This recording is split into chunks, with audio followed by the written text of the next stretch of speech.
Welcome to another episode of the Movie Brothers. I'm Ant. This is Kev. What's up, man?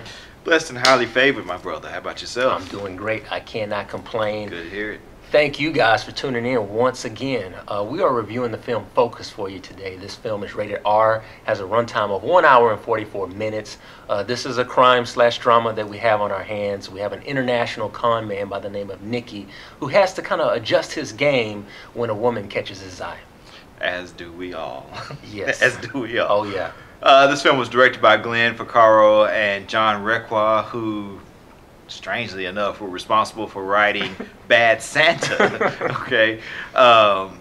This movie stars Will Smith, obviously. Big It Willie. also stars Margot, Robbie, and Gerald McCraney. You know, they dug him up from 1980, and brought him back. What do you say we get into this a little bit? Let's do it, man. All right. What in the world has happened to Will Smith, Ant? Okay, he's gone from being America's sweetheart to being America's curmudgeon. Okay, constantly in a bad mood, never happy, rarely smiling in a movie anymore. Yeah. Okay, doesn't really seem to be having very much fun in what he's doing. Will Smith is sort of a con artist savant in this movie. Okay, think Danny Ocean from Ocean's 11 meets Harry Houdini. He's got all the tricks, he's got all the moves, and he knows exactly what to do at all times. Yeah. Wow, man, America's curmudgeon. But I mean, I have to agree with you. You are right. I don't know what has happened to Will Smith. He's gone ultra selective on us in the past 10+ years, really. And I think his picker is broken in terms of the projects that he's doing. I mean, let's go back and 7 Pounds, A Hot Mess, After Earth. Yeah. For me, he was probably the worst thing in that movie. And now we got this project on our hands with Focus. And I just don't know exactly what's going on. The way I look at things is, if you go ultra selective, I'm expecting when you do come out, when you show up on the scene, you got to be A1. Right. I expect nothing less. My biggest problem with this film is it's just not believable. I mean, in any kind of way. You got this international con man that just drops everything immediately when this chick pops up. And I mean, we're talking about this, international game and stuff. I mean, there's some play that you have. I'm going to give you a certain amount to. I'll give you that, but it just goes way over the top. Twists and turns everywhere and surprises. I like surprises, but just not bad surprises. It's like Joaquin Phoenix and Gladiator. I rather like surprises, until Russell Crowe's dagger ends up in your throat. Right, exactly, yeah. So it's like, for me, you shouldn't have. No, you really shouldn't have. And that's how I felt throughout this entire film, of all these twists and turns, but they suck. Let's keep it real. I mean, the plot is super thin. It wants you to believe that it's more complex than what it really is. It's pretentious in that way. It relies heavily on a Deus Ex Machina at the end that supposedly gives us a very satisfying or out-of-the-box type of ending that we weren't expecting, but it just really falls on its face. It doesn't really work at all, and I just found the whole thing an unsatisfying mess. Now, Kev, I got to call you on this now. Now, what kind of sex machine? I said, did y'all hear that? Deus Ex Machina, the God in the machine. Okay, it's a literary device that a lot of writers rely on when they've written themselves into a corner that they can't get out of. They don't know how to rescue themselves from what they've written themselves into, and this movie relies heavily on that, and we got to suspend our disbelief incredibly in order for this Deus Ex Machina to actually work. Gotcha. Thank you, Professor. I just learned something new today, y'all, and you probably did too. But I doubt it. I thought the acting was par at best. Robbie is, I mean, she's a pretty face, and she played the character as she needed to, was what it was. I was not sold at all on Will Smith's character.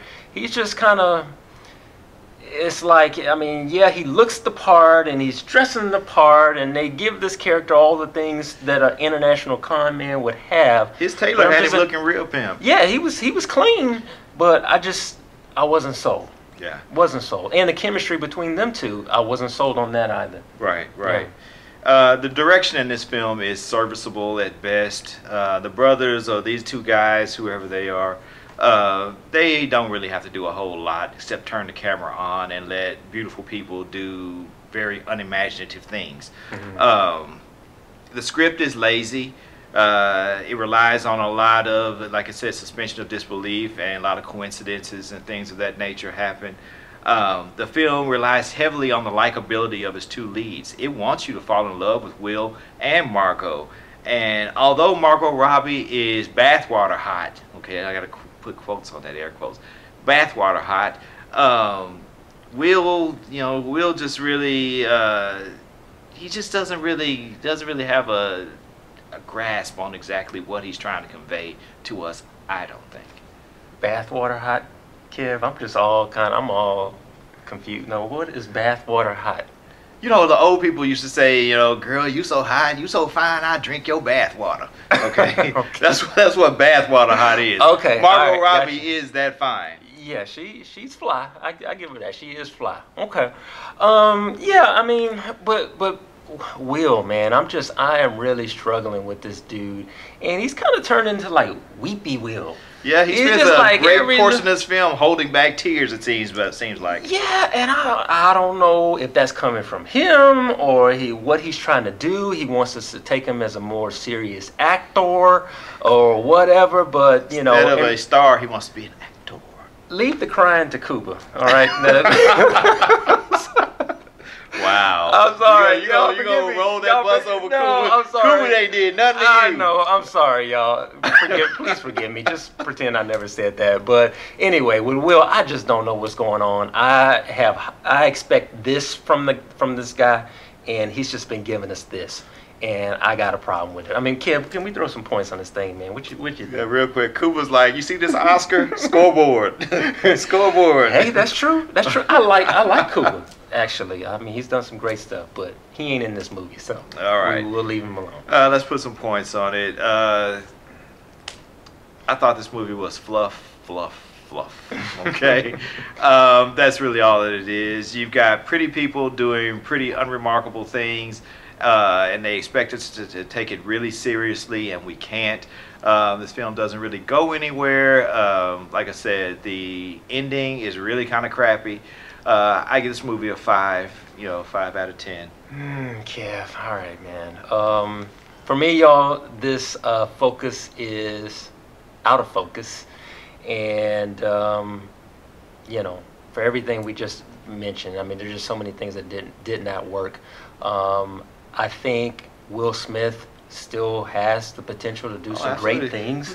Don't get it twisted. Will Smith is a beast, and I'm looking forward to Will Smith and Margot Robbie in David Ayer's Suicide Squad. Yeah. Okay, they're going to kill it in that film, along with Jared Leto and Viola Davis. They're going to kill it in that movie.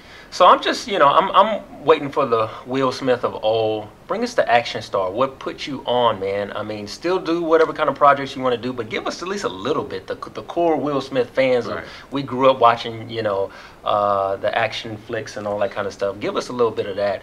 But for this film, I can't give it anything better than a 5 out of 10. So me and Kev twins today. Yeah. 5 out of 10 from both of us. That's what it is. All right, guys. That's so. Hey, thank you for tuning in. Be sure to like us on Facebook or follow us on Twitter at The Movie Brothers, and make sure you subscribe to this channel. I'm Ant. This is Kev. We are The Movie Brothers, and this is the place, the one and only place, where we bring you nothing but the real on the real. Peace.